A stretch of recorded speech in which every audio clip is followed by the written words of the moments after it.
अस्सलाम वालेकुम फ्रेंड्स, आज हम लोग फिज़िक्स 9th क्लास इसमें चैप्टर नंबर 1 की प्रॉब्लम्स करेंगे। इसमें प्रॉब्लम नंबर 1.1 है। इसमें उसने बोला express the following quantities using prefixes, के प्रीफिक्सेस को इस्तेमाल करते हुए इसे एक्सप्रेस करो। इसमें कई पॉइंट है। प्रीफिक्सेस में एक्सप्रेस करने के लिए आप सबसे पहले इसे साइंटिफिक नोटेशन में लिखेंगे। इसमें कई पॉइंट नहीं, जहाँ खत्म होगी वहाँ पॉइंट होगा। यहाँ से पॉइंट आपने उठा के सबसे पहली वाली जो रकम है जो कि नॉन ज़ीरो हो, 50 नहीं ना, वहाँ तक पॉइंट जाएगा। और इससे आगे वाले बाद वाले ज़ीरो लगाने की ज़रूरत नहीं है। मल्टीप्लाई लगा दो, 10 की पावर कितनी, पॉइंट यहाँ से यहाँ तक गया है, कितने दरम्यान में इसे हैं 3, कितनी रकम है दरम्यान में 1 2 3। और जब पॉइंट राइट साइड से लेफ़्ट साइड की तरफ आए तो आपकी पावर क्या होगी, प्लस। और जब लेफ़्ट से राइट साइड पे जाएगा तो आपकी पावर क्या होगी, माइनस होगी। क्या होगी, यहाँ कोई पॉइंट नहीं था, जहाँ रकम ख़त्म हुई वहाँ पॉइंट होगा। यहाँ से पॉइंट आपने 5 के बाद लेकर जाना है। पॉइंट के बाद वाले ज़ीरो नहीं हम लोग लगाते अपने क्वेश्चंस के आंसर में, तो ये बाद वाले ज़ीरो लगाने की जरूरत नहीं है। ये पॉइंट इधर आ गया, आगे हमने लगाना है मल्टीप्लाई 10 की, साइंटिफिक नोटेशन में इसको लिखना है। मल्टीप्लाई 10 की पावर दरम्यान में कितनी वैल्यूज़ हैं, 1 2 3, 3 पावर होगी और प्लस होगी, क्योंकि पॉइंट राइट से लेफ्ट साइड पे गया है। क्योंकि पॉइंट कहाँ था, यहाँ, यहाँ से लेफ्ट पे गया। जब पॉइंट राइट से लेफ्ट पे जाता है पावर प्लस होती है, प्लस लगाने की ज़रूरत नहीं है। जब पॉइंट लेफ्ट से राइट पे जाएगा तब पावर माइनस होगी। अब आपने क्या करना है, आगे ग्राम वैसे का वैसे ही। अब ये 10 की पावर 3 जो है ये बराबर होता है किलो के, किसके, के, एक के बराबर होता है। अब आपने इस मल्टीप्लाई को 10 की पावर 3 को ख़त्म करके इसकी जगह के और साथ में ग्राम, ये आपका पहला आंसर आ गया 5 किलोग्राम। पहला आंसर है आपका 5 किलोग्राम। अब सेकंड आंसर देखें। इसमें भी कहीं पॉइंट नहीं, कहाँ होगा, लास्ट वाले। यहां से पॉइंट आपने कहाँ लेके जाना है, उस रकम के बाद जो ज़ीरो नहीं है। ज़ीरो कौन नहीं है, 2, बाकी सारी ज़ीरो हैं। इधर पॉइंट ले आओ, 2 पॉइंट के बाद ज़ीरो लगाने की ज़रूरत नहीं है। मल्टीप्लाई 10 की पावर 1 2 3 4 5 6, दरमियान में जो आ जाते हैं ना पॉइंट, इधर से उधर उसके सेंटर में जो आ जाते हैं वो पावर लगाते हैं। और पावर प्लस होगी क्योंकि राइट से लेफ्ट पे आए। और 10 की पावर 6 बराबर होती है मेगा के, कैपिटल एम। किसके इक्वल होती है, ये प्रीफिक्सेस हैं, प्रीफिक्सेस। तो 10 की पावर 6 की जगह मेगा, साथ क्या लगाएंगे, वाट।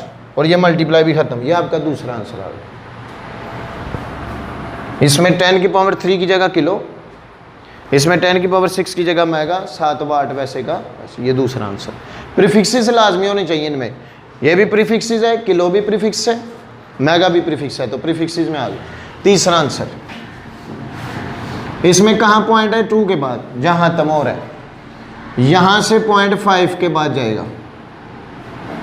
10 की पावर क्या होगी, 1, क्योंकि कितनी रकमें हैं पॉइंट को इधर से इधर ट्रैवल करने में, 1 एक वैल्यू। और प्लस होगी क्योंकि राइट से लेफ्ट पे आया। आगे 10 की पावर -10 वैसे ही। और के की तो अभी अभी आपने पढ़ी है, के किसके इक्वल होता है। यार आपने लानी प्रीफिक्सेस है, पर जो पहले प्रीफिक्सेस होगी उसे ख़त्म कर देना। जो क्वेश्चन में प्रीफिक्स होगी, प्रीफिक्सेस उसे ख़त्म करके उसे हल में करके फिर जो नया आंसर आएगा उसके साथ नई प्रीफिक्स लगानी है।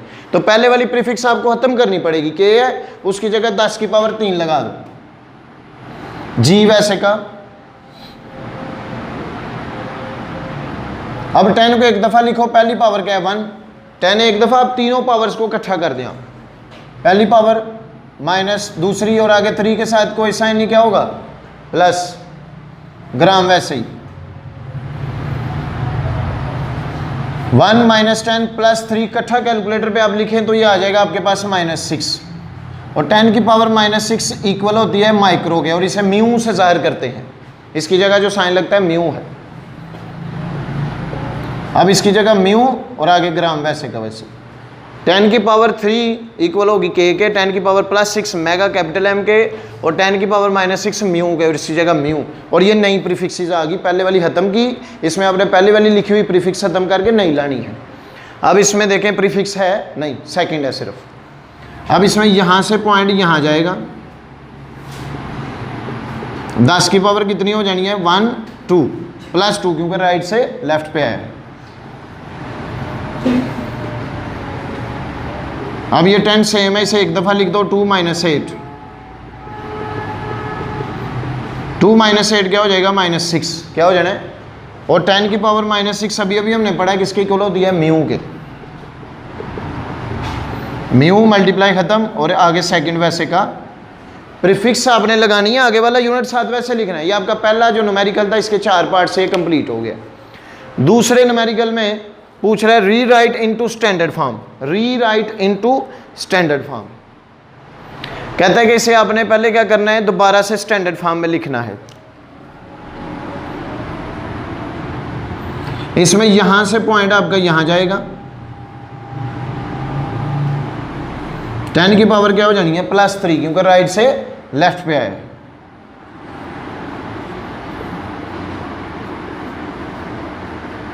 और 3 - 27 इकट्ठा कर दें 10 एक दफ़ा लिख के, 3 - 27 - 24। अच्छा, इसमें ये री राइट लफ्ज़ है, आगे वाला जो इस तरह का सवाल है ये 1.4 है, ये सेम था इसलिए मैंने पहले करवाए। जिसमें होगा ना री राइट, इसमें जो प्रीफिक्सेस होगा वो आपने ख़त्म कर देना है। जिसमें सिर्फ होगा ना स्टैंडर्ड फॉर्म में राइट करो, उसमें आपने जो भी प्रीफिक्सेस होंगे वो ख़त्म। री राइट वाले में आपने क्या करना है, जो प्रीफिक्सेस आएंगे ये किलो वगैरह, इसको आपने ख़त्म कर देना है, प्रीफिक्सेस आपने नहीं लगाने। पर जो आपके राइट इन स्टैंडर्ड फॉर्म आगे 1.5 न्यूमेरिकल है, उसमें आपने किलो, आपने किसी प्रीफिक्स को ख़त्म नहीं करना, सिर्फ फॉर्म ने लिखना है, पावर की फॉर्म। ये इनमें थोड़ा सा फ़र्क है इन दोनों न्यूमेरिकल्स में, अक्सर बच्चों को नहीं पता चलता कि री राइट वाले में प्रीफिक्स आए उसे ख़त्म करके लिखना है, और राइट वाले में प्रीफिक्स आए तो उसे आपने ख़त्म नहीं करना। ये हो गया एक। इसमें यहाँ से पॉइंट यहाँ जाएगा 3.2 मल्टीप्लाई 10 की पावर एक रकम होगी ना दरम्यान में 1 + 1 होनी है। अब इन्हें 5 और 1 प्लस कर दें, ये कितने हो जाएंगे 6। ये आपका आंसर आ गया, इसके साथ कोई यूनिट नहीं था। री राइट सी पार्ट न्यूमेरिकल 1.4 का, यहां से पॉइंट यहां जाएगा, 10 की पावर कितनी हो जानी है 2 + 2, राइट से लेफ्ट साइड पे है। और इसमें री राइट में मैंने बोला है जब प्रीफिक्सेस आ जाए उसे ख़त्म कर देना है, ख़त्म कर दो के को।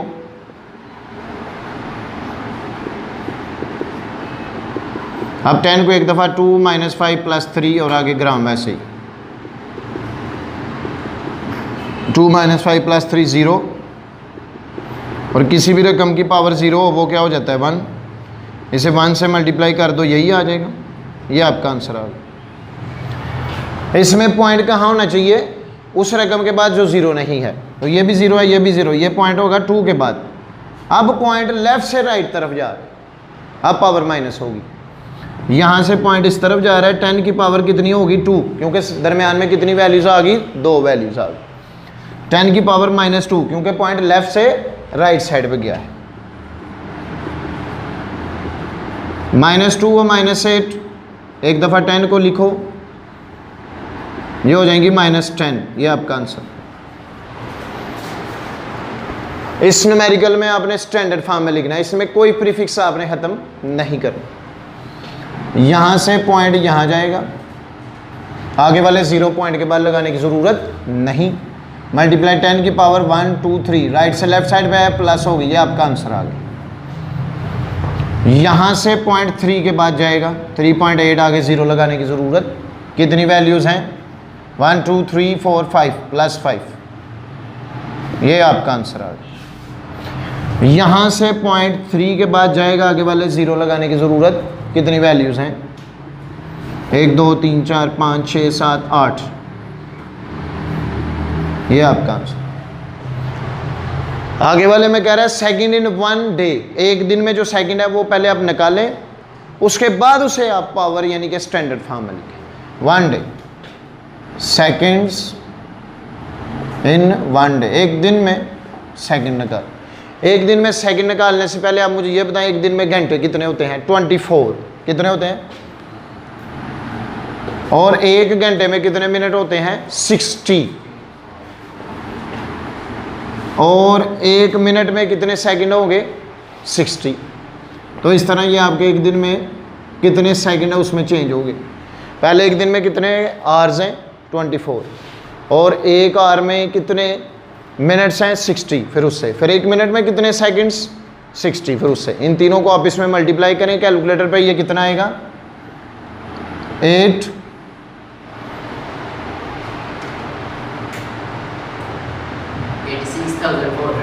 86,400 सेकेंड्स आ, ये आपके एक दिन में सेकंड्स आ गए। अब आपने इसको क्या करना है, स्टैंडर्ड फॉर्म में लिखना है। यहाँ कहीं पॉइंट नहीं, यहाँ होगा, यहाँ से पॉइंट 8 के पास जाएगा, आगे वाले ज़ीरो लगाने की ज़रूरत नहीं है। 10 की पावर क्या होगी 1 2 3 4 मल्टीप्लाई 10 की पावर 4 सेकेंड। ये हमारा इस सवाल का भी आंसर हो गया। ये हमारे 3 सवाल हो गए। एक दफ़ा फिर से सुने, प्रीफिक्सेस, जिसमें कहेगा कि प्रीफिक्सेस में express the following quantities using prefixes. इसमें आपने क्या करना है, अगर कोई प्रीफिक्सेस हो उसे खत्म करके फिर सॉल्व करके नया प्रीफिक्सेस लगाना है।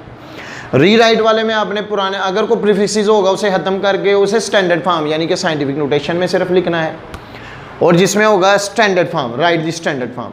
इसमें आपने क्या करना है कि स्टैंडर्ड फॉर्म में करने के लिए आपने कोई भी प्रीफिक्सेस नया नहीं लगाना, कोई भी पुराना प्रीफिक्सेस खत्म नहीं करना, सिर्फ साइंटिफिक नोटेशन में। ये तीनों सवाल इकट्ठे मैंने इसलिए किए हैं कि आपकी ये जो इसमें कन्फ्यूजन होती है अक्सर स्टूडेंट्स की, वो खत्म हो जाए। ठीक है, अब इस क्वेश्चंस की तरफ आए। ये आपका क्वेश्चन है 1.7। इसमें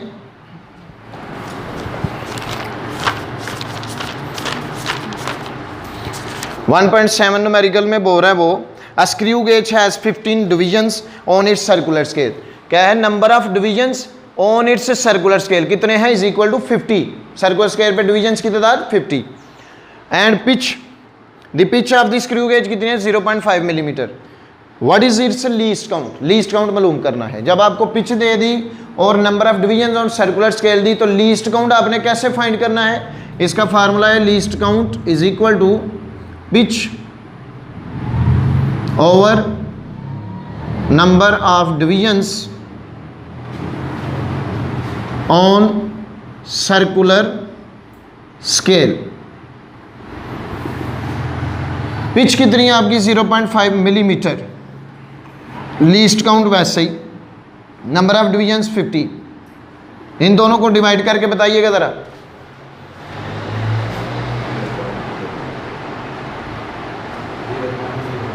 .01 मिलीमीटर। क्या इसका आंसर ठीक है? 0.01 मिलीमीटर में है। अगर आपने इसको सेंटीमीटर में करना है तो आप इसे 10 से डिवाइड कर दें, मिली की जगह, मिली से किसी रकम को सेंटी में चेंज करना हो तो 10 से डिवाइड कर दें। 10 से डिवाइड करके मिली की जगह सेंटी लगा दो, ये हो जाएगा 0.001 सेंटीमीटर। यही है, ऐसे ही आंसर है आपका।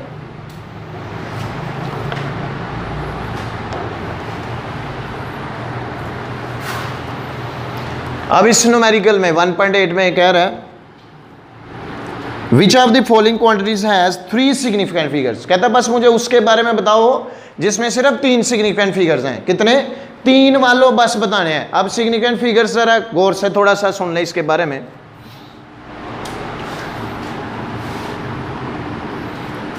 ये लिखा है 208। क्या लिखा है? 208। इसमें 0 अगर ख़त्म कर दें तो आपकी वैल्यू पे असर होता है ना, कम हो जाती है, 28 होगी। तो इसका मतलब है 0 2 नंबर्स के दरमियान में आ जाए तो उसे सिग्निफिकेंट फिगर्स में हम गिनेंगे। हम उसे क्या करेंगे? सिग्निफिकेंट फिगर्स में गिनेंगे, काउंट करेंगे। अगर 2 नंबर्स के वो सेंटर में आ जाए, बेशक दरमियान में पॉइंट हो या ना हो, सेंटर में आ जाए। अगर 0 को राइट साइड पे लिख दें, आप खत्म करें, रकम पे असर पा रहा है, छोटी हो रही है वैल्यू। इसका मतलब है 0 अगर राइट साइड पे आ जाए वो भी सिग्निफिकेंट फिगर्स में गिनेंगे, बेशक पॉइंट हो बेशक ना हो। 0 सेंटर में आ जाए उसे सिग्निफिकेंट फिगर्स में गिनना है। अगर 0 राइट साइड पे आ जाए उसे भी गिनना है, पॉइंट को अपने जहन में नहीं रखना। और अगर 0 लेफ्ट साइड पे आ जाए तो क्या रकम से इसको खत्म करने से रकम पे असर पड़ रहा है? नहीं। तो इसका मतलब है 0 जब लेफ्ट साइड पे आएगा तो उसे सिग्निफिकेंट फिगर्स में आपने काउंट नहीं करना। दरमियान में आ जाए 2 नॉन जीरो वैल्यूज़ के, फिर भी आपने काउंट करना है। और अगर राइट पे आ जाए फिर भी आपने अकाउंट करना है। अब इसके सिग्निफिकेंट फिगर्स बताने हैं, चारों के लिखने हैं आपने, बस उसमें से बाद में आपने बताने हैं कि 3, जिनके 3 आंसर आएंगे वो बस नीचे पिक करके लिख देने के इसके 3 है। अच्छा, इसके पहले हम सारे सिग्निफिकेंट फिगर्स बताते हैं। देखें ज़रा, इसमें 0 सेंटर में है, आपने गिनने हैं, सारे नंबर्स गिने 1 2 3 4 5। इसके सिग्निफिकेंट फिगर्स कितने हैं? इसका आंसर है 5। अब इसके गिने, ये पहले 3 हम नहीं गिनेंगे सिग्निफिकेंट फिगर्स में क्योंकि ये लेफ्ट साइड पे हैं, आगे वाले 3 गिनेंगे 1 2 3, यानी 1 2 3। इसमें जो सेंटर वाला है वो गिना जाएगा। इसके सिग्निफिकेंट फिगर्स कितने हैं? 3 आंसर है इसका। अब इसमें पावर आ गई है, पावर सिग्निफिकेंट फिगर में कोई अमलदार नहीं होता, पावर से पहली वाली जो वैल्यू है वो हमने बस गिननी है, ठीक है। इसमें गिने, सेंटर में 0 है, 1 2 3, इसके भी सिग्निफिकेंट फिगर्स 3 आ गए, और इसके 1 2 3 4, राइट साइड वाला 0 भी गिनना है, इसका 0 आंसर है। और इस पूरे क्वेश्चन का आंसर उसने पूछा है, उसे बस वो बताओ जिसके 3 है, तो आपने लिखना है किस किस के 3 हैं? B and C. आपने लिखना है B and C have 3 significant figures. ये आपका आंसर है बी एंड सी। वो मैंने वैसे ही आंसर साथ लिखे हैं आपको बताने के लिए कि वो भी आपके आंसर। अब अगला क्वेश्चन है 1.9। इसमें कोई नहीं बताया कि 3 वाले बताओ 4 वाले बताओ, इसमें सिर्फ सिग्निफिकेंट फिगर्स आपने बताने हैं। पहले वाले के कितने हैं? 4, 1 2 3 4, सेंटर में 0 आए, गिनेंगे। इसके पहले 3 नहीं गिनेंगे, लेफ्ट साइड में आगे वाले 1 2 3 है इसका आंसर। इसका भी 3 है, 1 2 3, पावर का कोई अमल दखल नहीं, और इसके 4 है। ओके हो गया। अब ये न्यूमेरिकल है 1.10।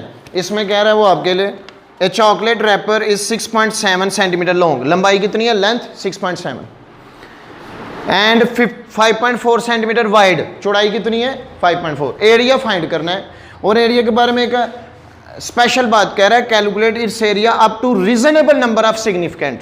रीजनेबल नंबर भी साथ कह रहे हैं, एरिया निकालो पर रीजनेबल तक निकालो। वो कैसे निकालेंगे? एरिया का फार्मूला होता है लेंथ मल्टीप्लाई विड्थ। एरिया वैसे भी हमने फाइंड करना, लेंथ कितनी है और विड्थ, इसे आप मुझे मल्टीप्लाई करके बताइए।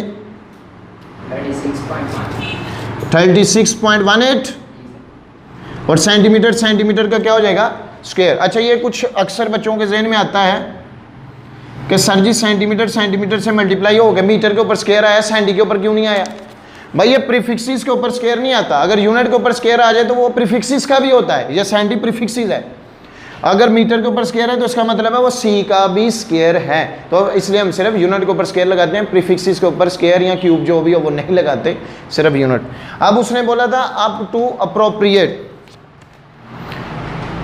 रीजनेबल नंबर तक आंसर चाहिए। इसका मतलब है आपने पॉइंट से बाद वाली जो वैल्यू है वो ख़त्म कर देनी है, पॉइंट और पॉइंट से बाद वाली वैल्यू ख़त्म कर देनी है, सिर्फ 36 रखना है और 7 सेंटीमीटर स्क्वायर। ये आपका आंसर है जो अब लिखा है, ये आपका आंसर नहीं है। पॉइंट के बाद वाली आपने ख़त्म कर देनी है, रीजनेबल नंबर सिर्फ लिखे। ये आपके 3 न्यूमेरिकल्स रह गए हैं, वो अगली वीडियो में करेंगे। अस्सलाम वालेकुम व्यूअर्स, अगर आपको मेरा चैनल और मेरा वर्क अच्छा लग रहा है तो आप मेरे चैनल को सब्सक्राइब करें, बेल आइकन को प्रेस करें, और ताकि हर नई आने वाली वीडियोस आप लोगों तक बर वक्त तक पहुंच सकें। और इसको वीडियो को लाइक और शेयर भी कीजिएगा। ओके, अल्लाह हाफिज़।